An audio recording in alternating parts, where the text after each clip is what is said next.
kind of give you a little update on the custom hay operation. It's so I was baling hay. Now I'm gonna go and start laying down some hay grazer with the 9635. We put the merger back on it, as you saw in the video of us loading it. It's, I've had some issues with the swather. I haven't put them on YouTube. I will go over the issues, but so I'm gonna cut today, and I'm pretty much just gonna have to crawl through it because it kind of overloading. It was overloading just trying it yesterday.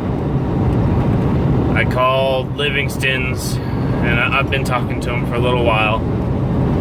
Tomorrow morning I'm gonna have a 9870 with a merger on it coming out of the store I bought my swather from. It'll be there. We're gonna pull it into the field and make sure it's gonna cut this tall hay grazer and merge it together and not bog down the machine. And if it does that, then I'm gonna give them the down payment for it, and they're gonna take my machine away. The 9870's got 700 hours on the header or on the machine, one or the other, and it's very expensive, but it's the biggest machine they make, and if it can do this, then that's just more business. I really didn't want to have to spend this money because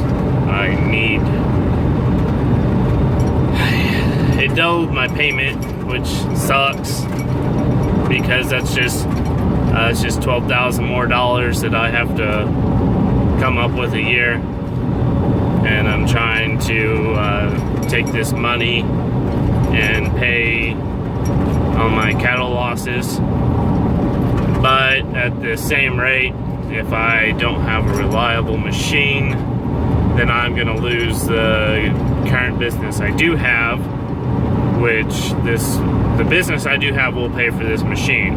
So I have to find more business to make money, but the current business I do have will pay for this machine. And that's just the thing. If this thing's reliable, then there we go. They're not waiting on me. I'm gonna be waiting on them when they break down. So that's kind of the whole idea behind it, which I just makes you sick thinking about it. You're gonna have a $24,000 a year payment. It's kind of ridiculous, but I'd rather have enough business from one man to make a $24,000 a year payment than be trying to make a $12,000 a year payment and lose his business because I don't have a reliable machine. So there's not any easy decisions. It really isn't. I'm probably making a lot of wrong decisions in what I'm doing, but I don't know.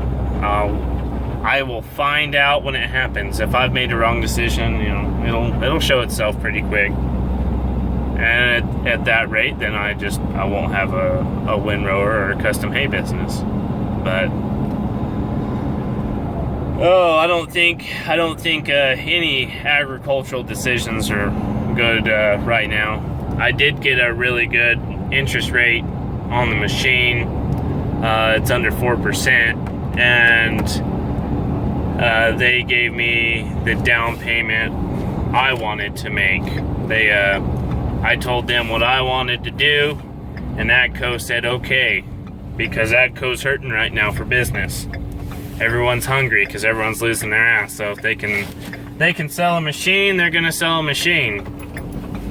And if this machine is extremely reliable, then that's good for me. I'll take it.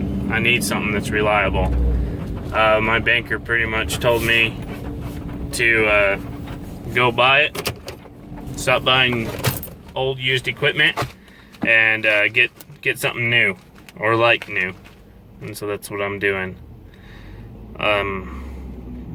I'll kind of get some videos of it. But the thing is, if it doesn't cut hay grazer tomorrow, then I'm not gonna I'm not gonna drop 20 grand a year for it and hope that wheat silage pays for it. I think it will, but I'm not gonna drop $24,000 a year, and yeah, that's not gonna happen. But I think it will. They say it will. But I told them, I was like, we're gonna try it out before I give you a check. So stay tuned. And I guess if anything, you'll get to watch this. If all this does go to pot, then you'll get to watch me go down in a flaming inferno. It'll at least be kind of entertaining, and you'll get to sit back and think, be like, thank God that's not me. So yeah, at least have a little bit of fun with it. All right, so we're gonna give you a little perspective on the hay grazer that I'm supposed to be cutting with my swather, so you're not just like, oh my God, you're just spending all this money, which I am. But yeah, I'm not, I'm standing up. This is, yeah, it only gets taller. So, it's part of it. Pretty tall stuff. About 300 acres here of it. And yeah, we gotta get it cut. And that's why we're really looking at, and I'm sure there's some shorter spots.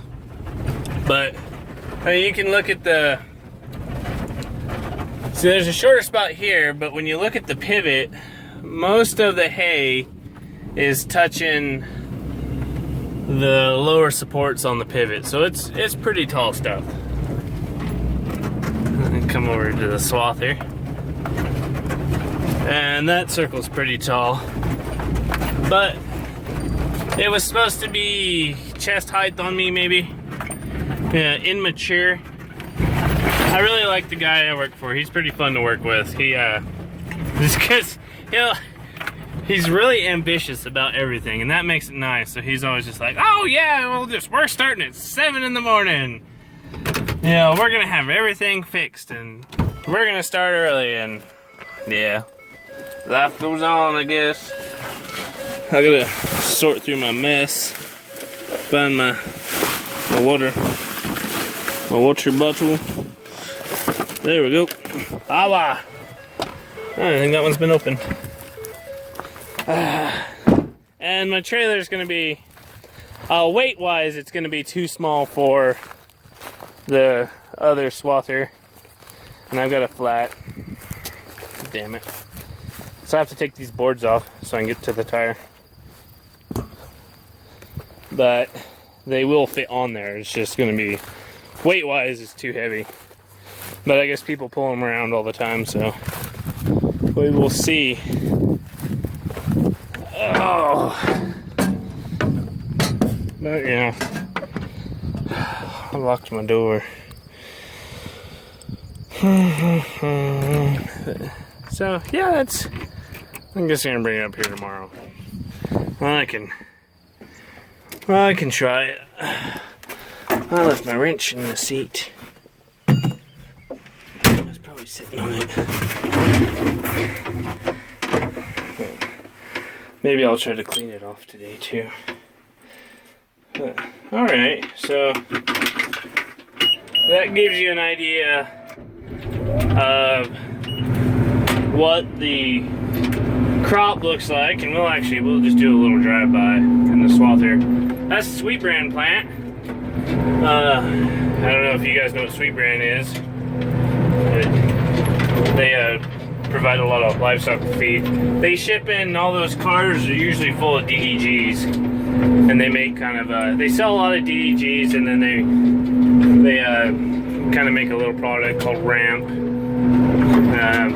So yeah, that's that plant. But I am right outside of Dalhart. That is Dalhart. You cannot farm any closer to Dalhart than this circle here, pretty much.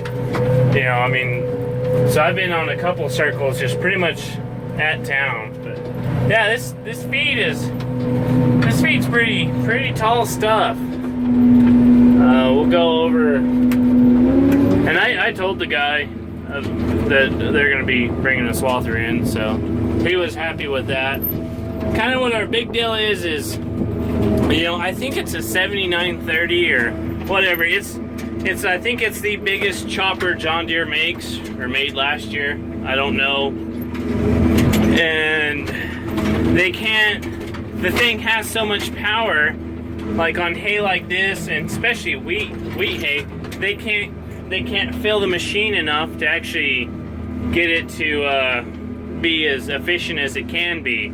So they're sitting there with all this power burning this fuel, and they can't fill it up on their direct cut head, or even just their pickup head or something. Yeah, I laid a little bit down yesterday, but I mean, this stuff is just super thick. My swather does not like it at all. I mean, it was crying yesterday, which I need to lower my header a little bit. But yeah, it made a big old swath of feed. So if we can run, you know, a 16 foot, I don't know how wide their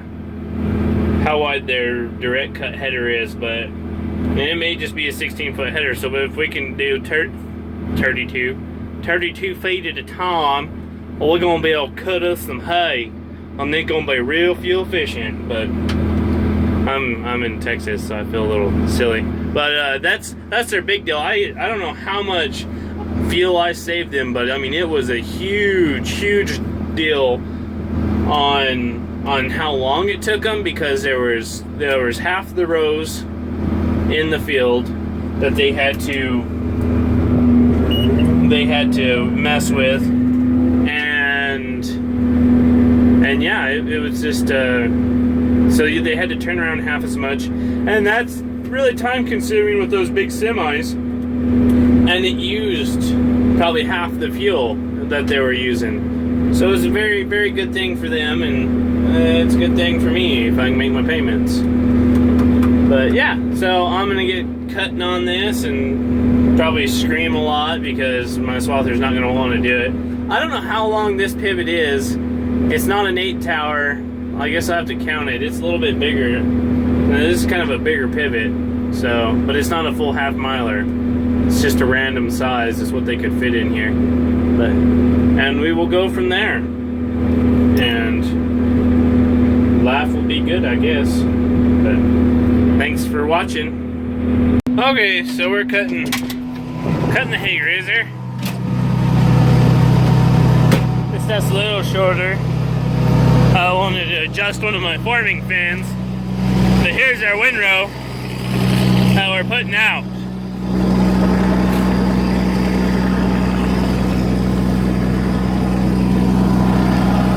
So, I mean, we got some feed. That's for sure. I mean, we're putting in a big amount of cow kibble. I might ought to back off my conditioners a little bit because I'm just crushing the shit out of it. Because I don't know when they're actually going to be here at the chopper. They're thinking 2 days. Who knows? But yeah, this is nice stuff. This is, boy, I wish my hay grazer had been this nice and not the joke that it was. But I mean, that's 8 foot. Nice hay grazer. Lots of feed here. Lots of feed. Boy, if you were baling this and you did this with the windrow, you would never get that dried out, ever. But I mean, that is just a massive amount of hay. Ridiculous. And my swather feels it too. When the door is down, I can't run 4 miles an hour. I can run maybe 3 miles an hour. But when the door's, and that's because there's not enough room. But when the door's up, I can run 4 miles an hour. That's all she'll do. So, yeah, that's where that's at right now. I'll get this adjusted and I'll get some more laid out and we'll go from there.